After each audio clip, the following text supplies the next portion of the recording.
Bonjour. Le cours d'aujourd'hui va porter sur l'intégration des sourds à travers les âges.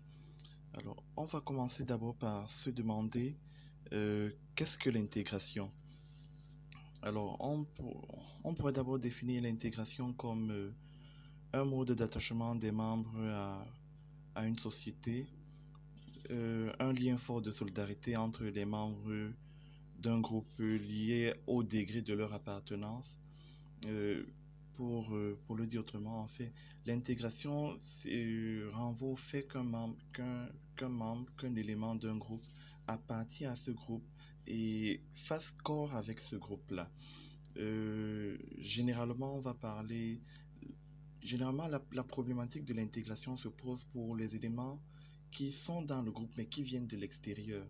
C'est la raison pour laquelle on va généralement entendre parler dans les médias, surtout occidentaux, c'est-à-dire français, de l'intégration des immigrés. C'est-à-dire, là, il y a une réflexion sur comment faire en sorte que ces gens qui viennent de l'extérieur s'intègrent à la société et développent le sentiment d'appartenance qu'il est nécessaire d'avoir à la société nouvelle dans laquelle ils sont intégrés. Et il va donc de soi que les lieux par excellence de l'intégration, c'est notamment la famille. Bon, la famille, évidemment, parce que d'une certaine manière, même si nous appartenons tous à une famille avec les caractères différents, quelquefois il y a besoin de faire des efforts pour que tous les membres de la famille se sentent réellement appartenir à la famille, pour qu'il y ait, pour que le lien de solidarité se développe entre les différents membres de la famille. Une famille où les membres sont bien intégrés, c'est une famille où les uns se soucient des autres, les uns essayent de défendre les intérêts des autres, même quand ils ne sont pas là. Bon, alors les lieux d'intégration, c'est aussi les amis, euh, les fréquentations que nous avons ou alors l'école précisément. Un enfant qui est bien intégré à l'école, qui participe aux tâches, et un enfant qui ne s'intègre pas, forcément il va adopter des attitudes marginales. Il va essayer de se mettre à l'écart et ne pas participer à ce qui se fait, à ce qui se fait. Et l'intégration a aussi lieu dans le monde du travail. Lorsque vous êtes dans le monde du travail et que vous participez à ce qui se fait dans ce cadre-là, euh, tout cela entre dans le processus d'intégration au monde du travail. Alors, on va donc, en fonction du niveau d'intégration, distinguer des sociétés qui sont intégrées et les sociétés qui sont désordonnées. Alors, je commence par les sociétés qui sont intégrées. Alors, on parle de sociétés généralement intégrées. Dans, les sociétés intégrées sont les sociétés dans lesquelles les membres partagent des valeurs communes, dans lesquelles il y a un respect des normes sociales et en général, dans les sociétés qui sont très intégrées, euh, dans le cadre, euh, en fait, ça c'est un cas particulier, il y a une solidarité mécanique. Ça signifie que la solidarité va de soi. Elle est évidente. On pose des actions sans réfléchir parce qu'on trouve naturel de poser ces actions-là. Il y a une solidarité mécanique. Alors que dans les sociétés qui sont généralement désordonnées, on a des conduites individuelles désorientées. Je prenais tout à l'heure le cas de cet élève qui aura des comportements, je vais dire, de rebelle, qui se comportera comme un marginal parce qu'il n'est pas encore bien intégré à l'école, parce qu'il n'arrive pas à s'intégrer à, par exemple, l'école dans laquelle il se trouve, il va, je sais pas, escalader les murs. Il ne va pas respecter les normes que les autres élèves respectent, les normes de l'établissement. Il ne va peut-être pas partager les valeurs que tous ceux qui sont dans cet établissement-là partagent. Donc là, on parle dans ce cas-ci là de sociétés désordonnées, c'est-à-dire de sociétés dans lesquelles les membres ne sont pas encore bien intégrés. Et généralement, dans de telles sociétés, ce qui prévaut, c'est une solidarité organique. C'est-à-dire, on, on- la solidarité qui se développe est liée non pas au sentiment d'appartenance à un groupe, à une communauté, mais plutôt à la contrainte qui découle par exemple, d'une réglementation ou alors d'une législation. Euh, donc, dans ce cas-là, pour favoriser l'intégration, on est obligé, pour favoriser l'intégration, la solidarité des membres, on est obligé de mettre une législation, une réglementation contraignante qui fait en sorte que les membres du groupe qui ne partagent pas encore les valeurs, ou alors qui n'adhèrent pas aux valeurs communes, se sentent néanmoins obligés de faire ce qu'ils ont à faire par contrainte. Donc là, on va distinguer dans ces deux types de sociétés, société intégrée et société désordonnée. En fait, on voit donc que euh, lorsqu'on ramène la question de l'intégration à la question de la problématique de l'intégration dans le cadre d'une réflexion sur les conditions d'existence des personnes déficientes auditives. En fait, ce qui est en jeu, c'est leur inclusion dans la société, leur insertion dans la société. Surtout que il s'agit d'inclure des individus ayant un certain nombre de spécificités, de particularités dans une société où ils sont immédiatement identifiés comme étant différents, identifiés comme non seulement étant différents, mais ou dans une société dans laquelle ils forment une minorité. Donc l'enjeu de l'intégration, c'est donc de faire en sorte que ces individus-là développent un sentiment d'appartenance à la société, à la communauté, et que dans le même temps se développe à leur égard une certaine forme de solidarité.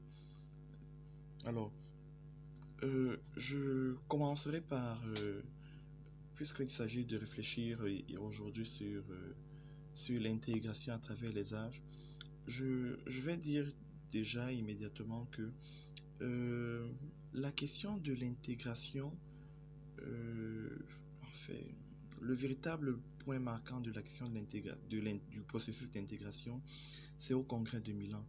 Mais avant, je vais dire il y a eu deux attitudes en général. Avant cette période-là, il y a eu deux attitudes.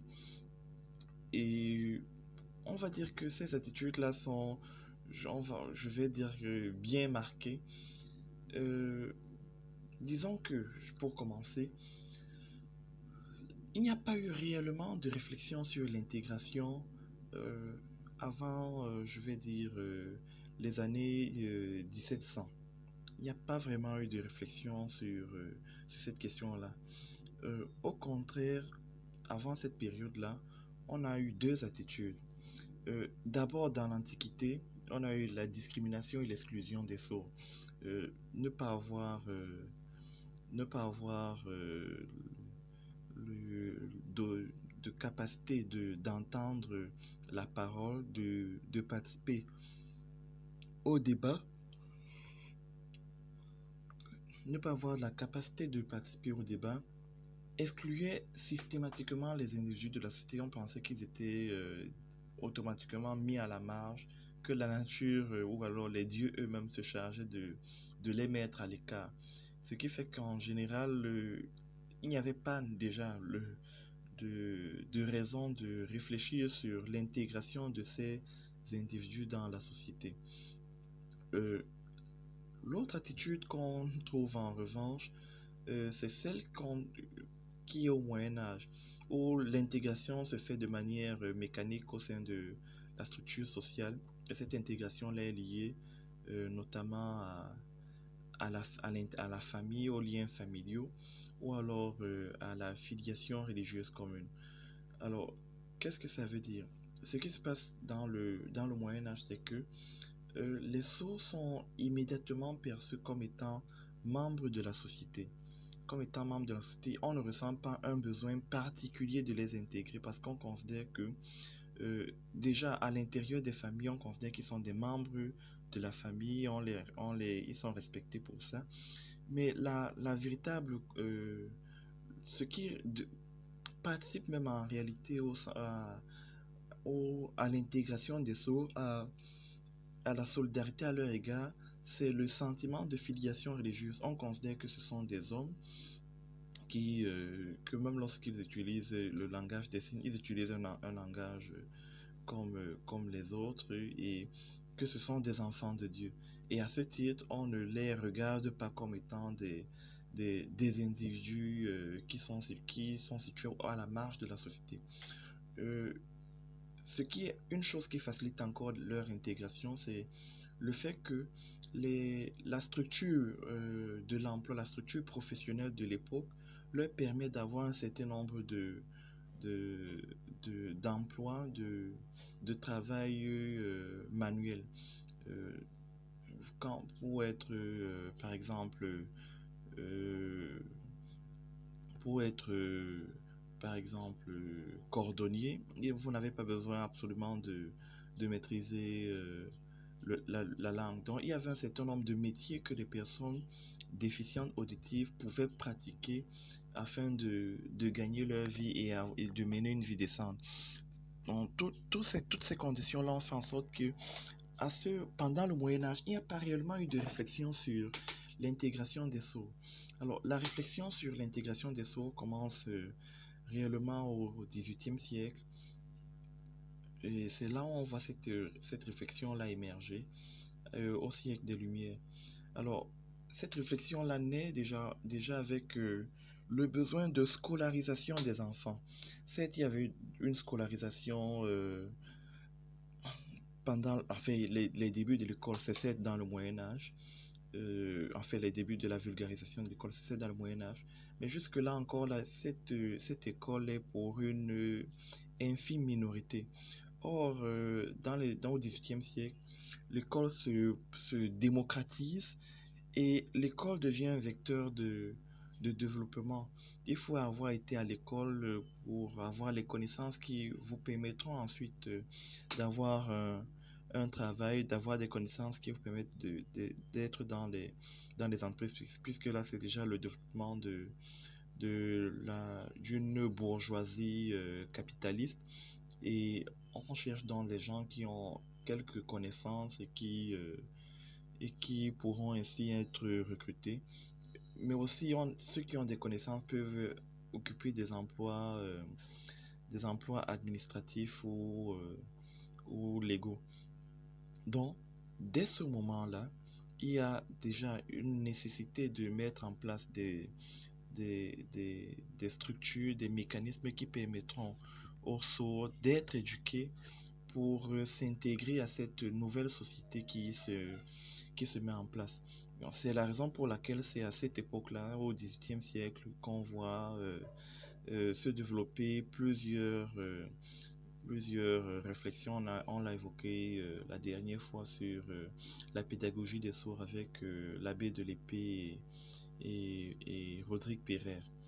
Alors, euh, entre ce développement-là qui commence au XVIIIe siècle va aboutir en 1878 pour la première fois au congrès sur l'amélioration de la condition des sourds. Alors, ce congrès-là est organisé en 1978 à l'occasion de, de l'exposition universelle qui a lieu à Paris. Et à cette occasion, on va organiser ce congrès sur l'amélioration des conditions des sourds pour réfléchir sur la pédagogie adaptée pour l'éducation des sourds. Puisque leur intégration, on en a conscience, passe par l'éducation, il s'agit donc de réfléchir sur la pédagogie qui doit être mise en place afin de faire en sorte que les sourds s'intègrent plus facilement à la société. Alors, on aura un premier congrès en 78 et un autre à Paris et un second en 79 à Lyon. Euh, alors, ces congrès ne sont pas réellement décisifs. Ils ne sont pas décisifs, non pas parce que les résolutions qui ont été prises n'ont pas été importantes. En fait, les résolutions ont simplement marqué un état de fait, ont simplement constaté un état de fait. Le fait que on avait deux pédagogies, la pédagogie orale et la pédagogie gestuelle qui étaient mises en place et il y a eu un maintien du statu quo. En fait, le maintien s'est fait notamment parce que pendant ces congrès, il y avait énormément de personnes représentant les instituts de sourds qui y étaient et énormément de personnes sourdes dont il y a eu ces personnes ont exercé un poids significatif pour que le statu quo soit maintenu.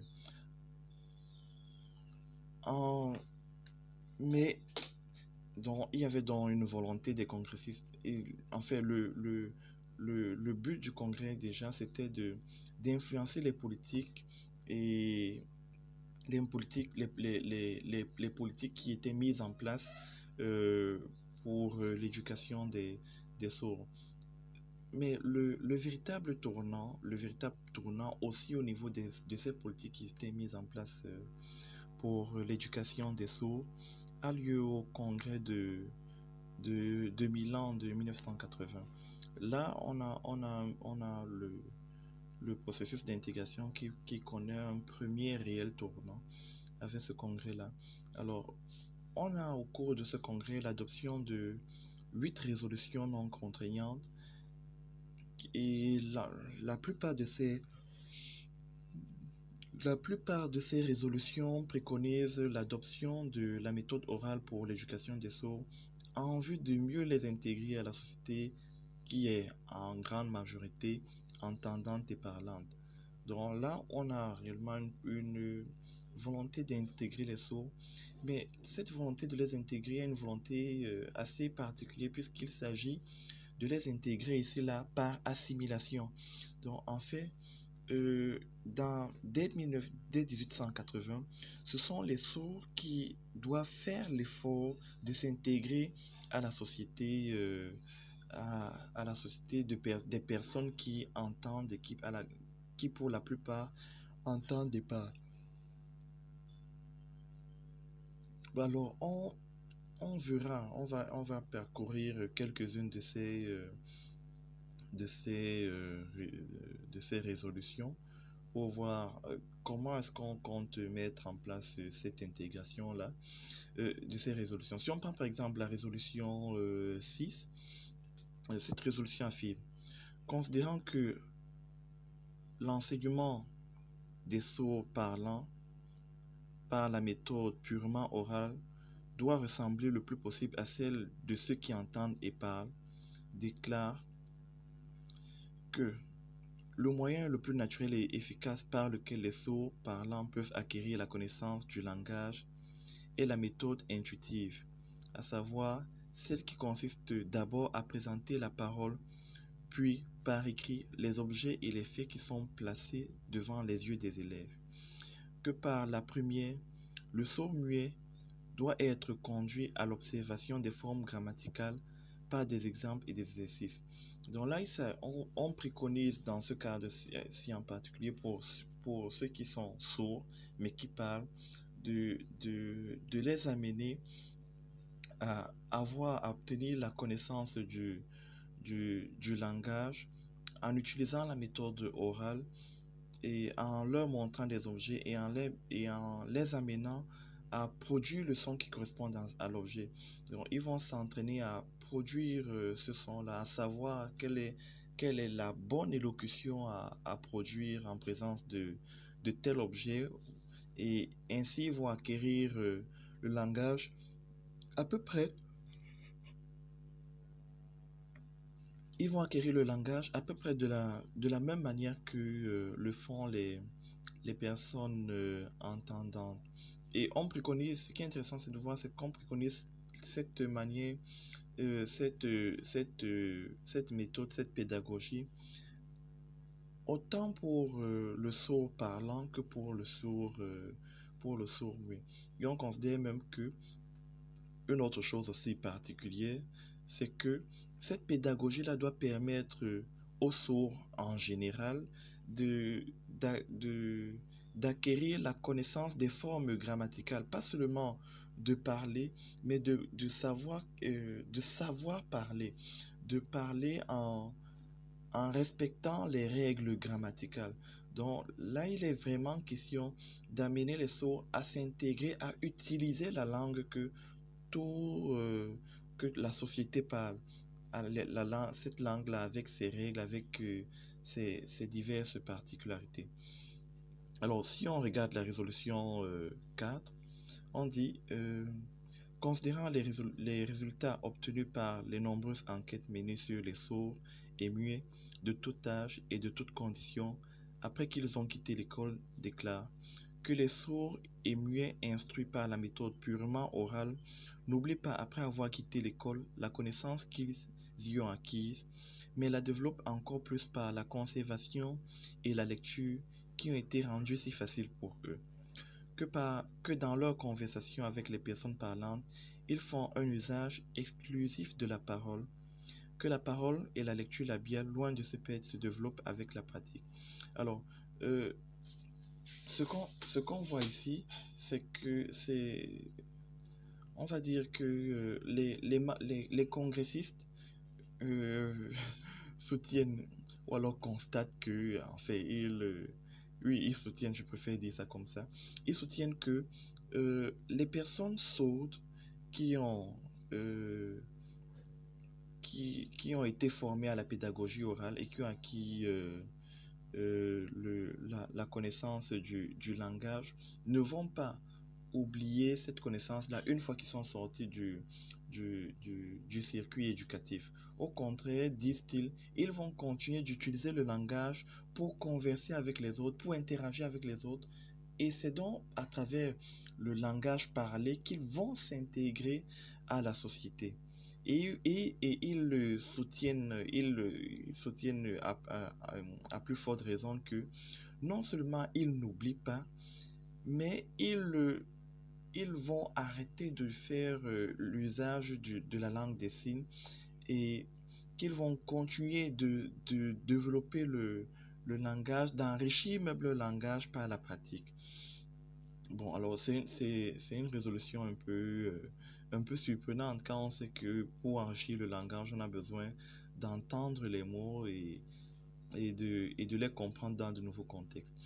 Mais ce qui est préconisé ici, c'est d'utiliser la méthode orale. Et ce qui est dit, c'est que la méthode orale permet aux sourds non seulement d'acquérir des connaissances, mais le but même de cette acquisition de connaissances, c'est l'intégration à la société.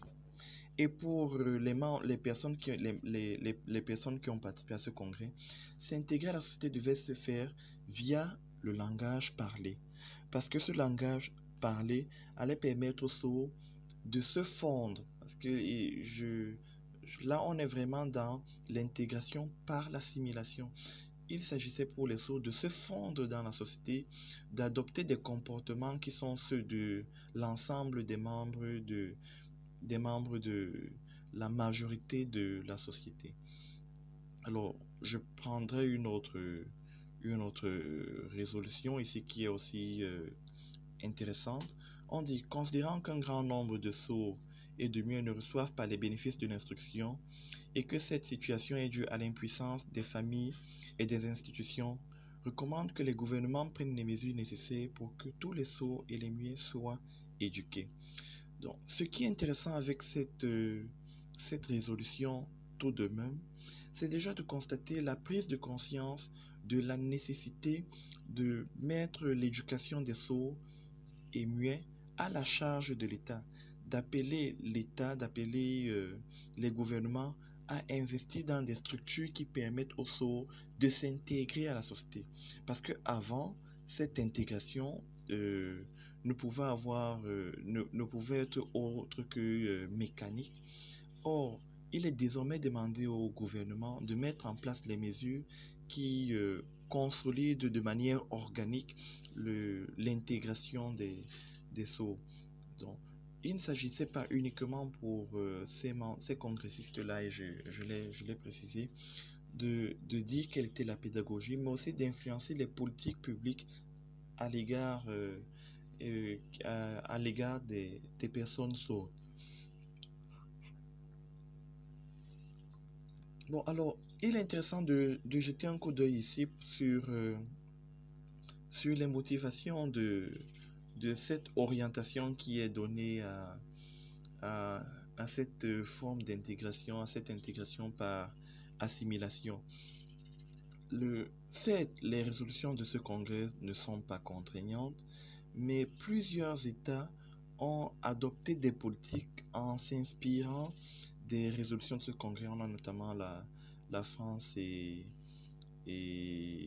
la France, l'Italie, l'Allemagne aussi, et même l'Espagne. Alors, ceux qui n'ont pas suivi les résolutions de ce congrès, c'est notamment les États-Unis, l'Angleterre et la Suède, qui ont continué de promouvoir une pédagogie gestuelle. Mais si on regarde les motivations que les autres gouvernements avaient à adopter les résolutions de ce congrès, les résolutions, je l'ai dit, non contraignantes de ce congrès, en fait, il se trouve qu'il y avait au sein de ces sociétés un doute sur le fait que la langue des signes soit réellement une langue. On considérait que les langues gestuelles n'étaient pas réellement les langues. Et dans un contexte où la société est très fortement marquée par la religion, encore à cette époque-là, contrairement au Moyen Âge où on pensait que même les sourds pouvaient avoir connaissance de la parole de Dieu. Mais déjà, au XVIIIe siècle, dans un contexte très fortement marqué par la religion, on considérait que la langue des signes n'est pas une langue, n'est pas réellement une langue. Et plus encore, elle ne permet pas de communiquer avec Dieu. La communication avec Dieu via la langue des signes est impossible. Raison pour laquelle il fallait absolument que les sourds puissent converser, puissent utiliser le langage parlé. Alors, une autre raison, c'est qu'on considérait que la langue, la langue gestuelle exposait à un risque de pathologie, de pathologie respiratoire notamment. On considérait que le fait de parler favorisait la respiration à travers l'inspiration et l'expiration, et que en permettant une circulation de l'air, on, en permettant une circulation de l'air, on, de- on faisait ressortir les microbes du corps responsables notamment de la tuberculose. Alors que les sourds, ils ingéraient ces microbes-là, en fait, ils inspiraient, ils absorbaient ces microbes-là dans leur respiration et ils n'étaient pas capables de les faire sortir à travers, euh, à travers l'expiration de leur discours. Et pour la majeure partie des éducateurs, je précise qui étaient des éducateurs entendants et parlants, euh, le langage gestuel, parce qu'il ne se faisait pas avec des inspirations et des expirations, exposés au risque de tuberculose. Bien, alors, une autre motivation dans l'adoption de la pédagogie orale, par, euh, de l'intégration par le langage oral, est liée au darwinisme.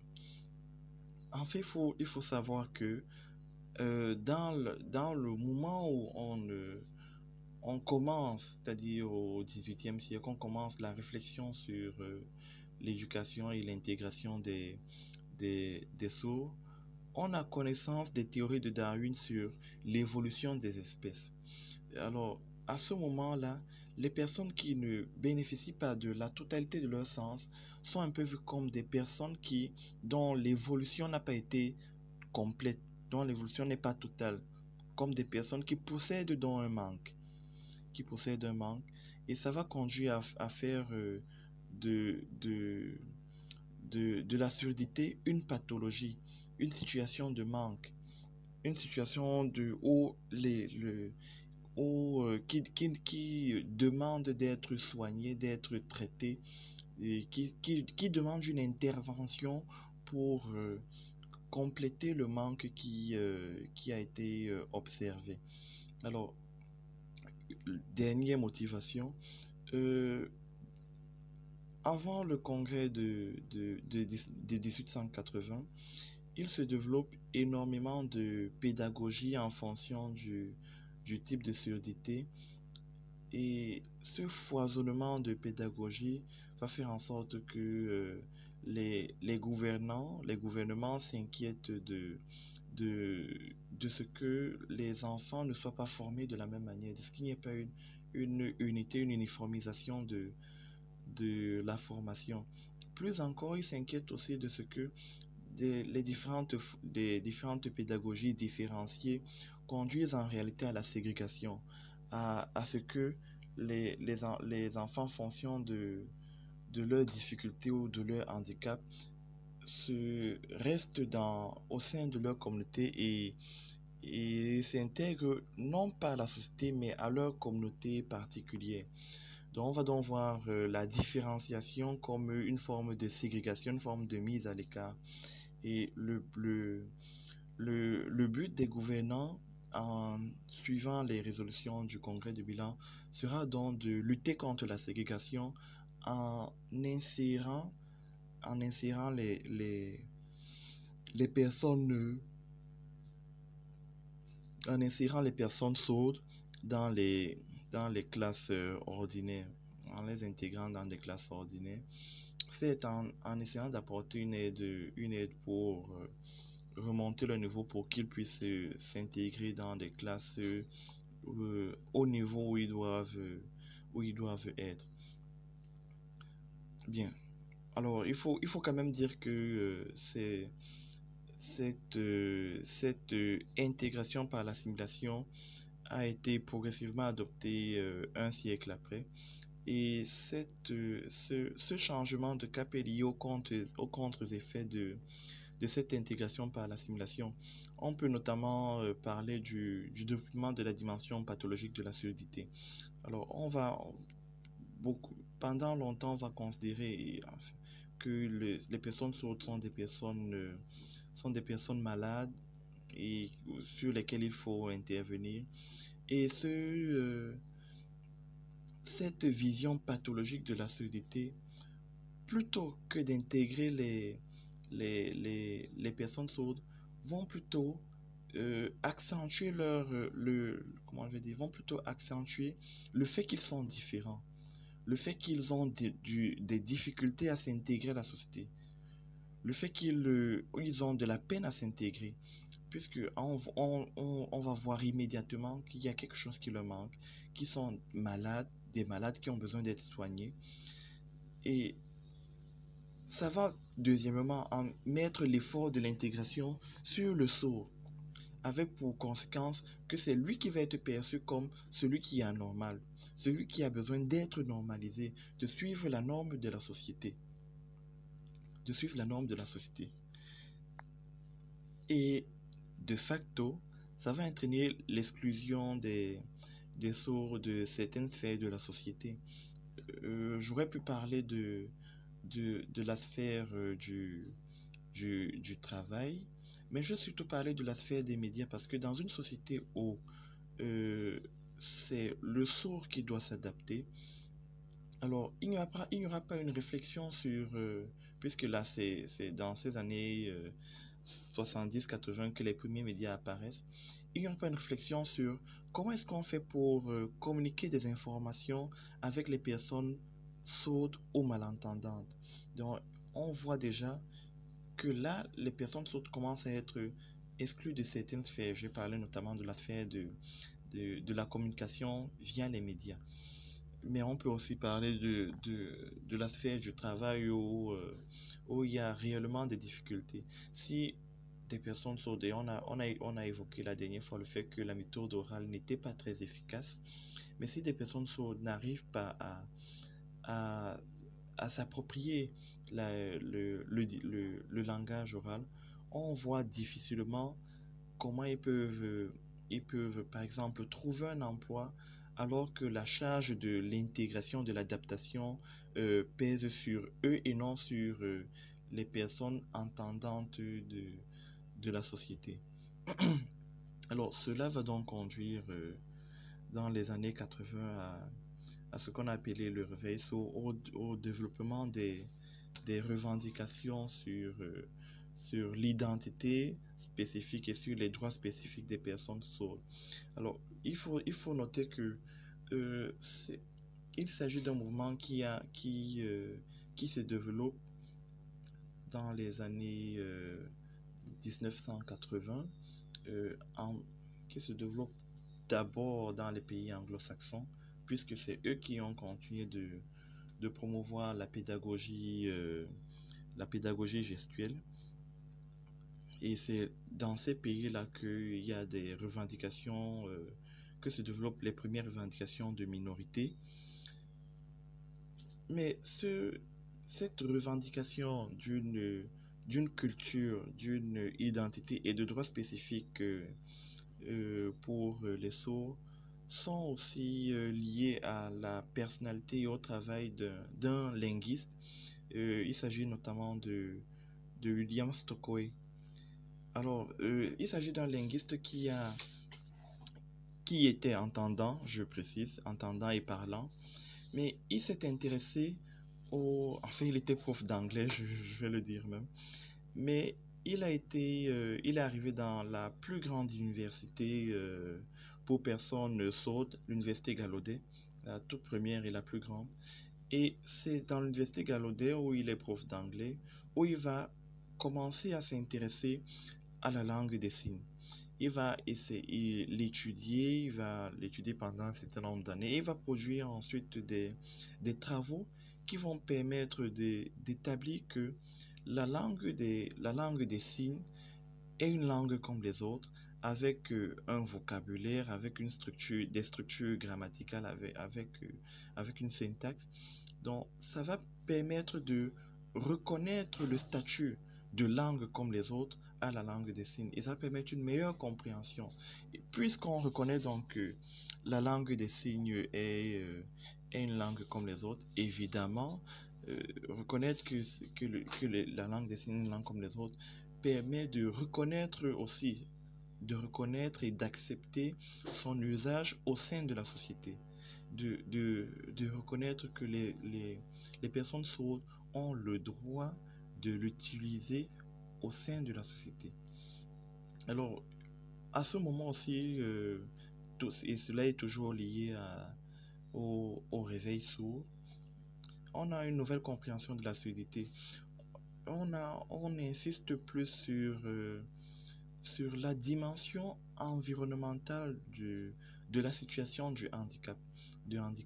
Alors, on va considérer que le handicap n'est pas seulement un manque, ne se définit pas simplement par l'état d'une personne qui, qui a un manque, qui est en difficulté, non. Le handicap se caractérise aussi par l'insuffisance dans un certain type d'interaction sociale, par le fait que ce qui fait réellement le handicap, ce n'est pas tant le déficit, mais plutôt le déficit au niveau physiologique, mais plutôt le déficit au niveau des interactions sociales qui sont possibles. Par conséquent, vous pouvez être, je vais par exemple dire, sourd, prenons même le cas des sourds, et si vivez à l'intérieur de votre famille et que on communique suffisamment avec vous, vous n'avez pas besoin de développer un langage un langage oral, si tous les membres de votre famille se mettent à votre diapason, essayent de s'adapter à votre situation pour vous offrir les meilleures interactions, le plus d'interactions possible. Vous ne ressentirez pas le besoin de développer un langage oral. Donc, il s'agit donc ici de constater que ce qui pose problème dans la situation de handicap, c'est la nature des interactions sociales. Une personne handicapée souffre non pas de sa déficience, mais des interactions insuffisantes à l'intérieur, dans son environnement. Et il y aura donc un effort qui sera mis sur l'enrichissement des interactions entre les personnes déficientes et leur environnement. Et cet enrichissement-là implique donc de, de conduire les membres les personnes qui se situent dans l'environnement, les membres de la société, à s'adapter aussi, elles aussi, à la situation de la personne déficiente. On constate que ça marque un véritable changement. C'est un changement parce qu'avant, c'était le déficient qui devait s'adapter à la société. Désormais, c'est la société qui doit aussi faire l'effort de s'adapter à la situation de la personne qui est déficiente, à ses différents besoins. Et on passe donc d'une logique d'adaptation unilatérale à une logique d'adaptation bilatérale. La personne déficiente doit s'adapter, mais la société, elle aussi, doit s'adapter à ces personnes-là, doit tenir compte de leurs besoins, ne doit pas considérer que euh, ces personnes sont des personnes qui se situent à la marge de la norme sociale. Non, au contraire, il y a un effort pour faire en sorte que les besoins des différentes personnes, des différentes minorités, y compris des personnes déficientes auditives, puissent être satisfaits à l'intérieur de la société. À, à cette occasion, on va donc voir se développer une logique de l'inclusion.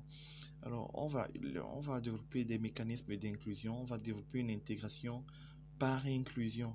Alors, cette intégration par inclusion requiert donc, en fait, commence donc par la promotion du bilinguisme. En fait, cette fois-ci, c'est le bilinguisme français ou langue des signes française ou alors anglais ou langue des signes anglaise. Donc, on encourage ici non seulement le langage des signes, mais on encourage aussi les personnes entendantes à utiliser le langage des signes, que ce soit à l'intérieur des familles ou alors dans les différentes sphères sociales. Je ferai notamment remarquer à cette occasion que cette promotion du bilinguisme, on le voit notamment à travers, par exemple, lorsque vous regardez certains programmes ou alors certaines activités. Je vais prendre, on va voir, lorsque le président de la République va prononcer son discours à la nation, il y aura sûrement quelqu'un qui sera là pour signer, pour que les personnes malentendantes puissent elles aussi avoir connaissance de ce qui est dit. C'est notamment aussi le cas souvent dans les sessions parlementaires et dans certaines réunions où il est possible d'avoir des personnes qui signent. Et dans certains journaux, en général, sur certains médias, certains journaux font aussi appel à des personnes qui signent pour que les personnes malentendantes puissent elles aussi être informées. Alors, deuxième chose, on aura une adaptation aux besoins des personnes en difficulté avec une pédagogie adaptée. Et vous en êtes vous-même la preuve, c'est il y a désormais un effort de mettre en place une pédagogie particulière, spécialisée pour des personnes qui ont une situation de déficit. Si on le fait, c'est qu'on reconnaît que ces personnes ont des besoins particuliers et pour les intégrer à la société, la société doit faire l'effort de répondre à ces besoins, aux besoins particuliers de ces personnes-là.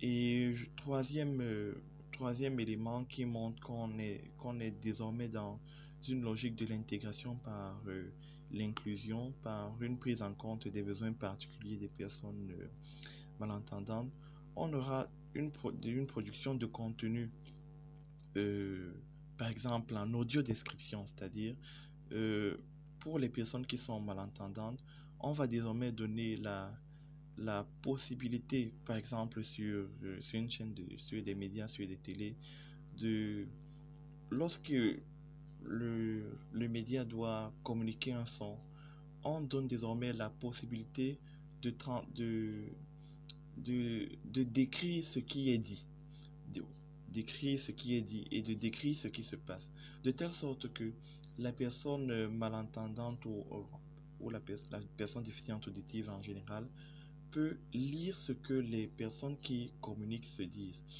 Si vous remarquez même, en général sur les plateformes désormais de communication à distance, notamment sur Zoom, on a la possibilité de... On a des options qui permettent que lorsqu'on assiste à une réunion en ligne, que ce qui est dit puisse être immédiatement retranscrit et écrit. Ça fait en sorte que une personne sourde ou malentendante qui participe à une réunion peut savoir ce qui se dit, même s'il n'entend pas dans une réunion en ligne, parce que on a des logiciels qui vont qui vont capter le son et qui vont le mettre en écrit, et ça va permettre à la personne qui est malentendante ou qui est sourde de comprendre ce qui est dit et donc de s'intégrer au mieux à la société. On a donc tous ces efforts d'inclusion qui sont faits pour intégrer les personnes sourdes à la société. Il demeure que ces efforts-là ne sont pas parfaits et on va rapidement le reconnaître. Il y a encore beaucoup d'autres efforts qui doivent être faits et c'est notamment le cas des sociétés africaines ou des sociétés africaines qui disposent de peu de moyens où beaucoup d'efforts doivent encore être faits pour intégrer les personnes sourdes et malentendantes, pour intégrer les personnes déficientes auditives au mieux à la société. Voilà, c'est la fin de cette séance. Merci pour votre attention.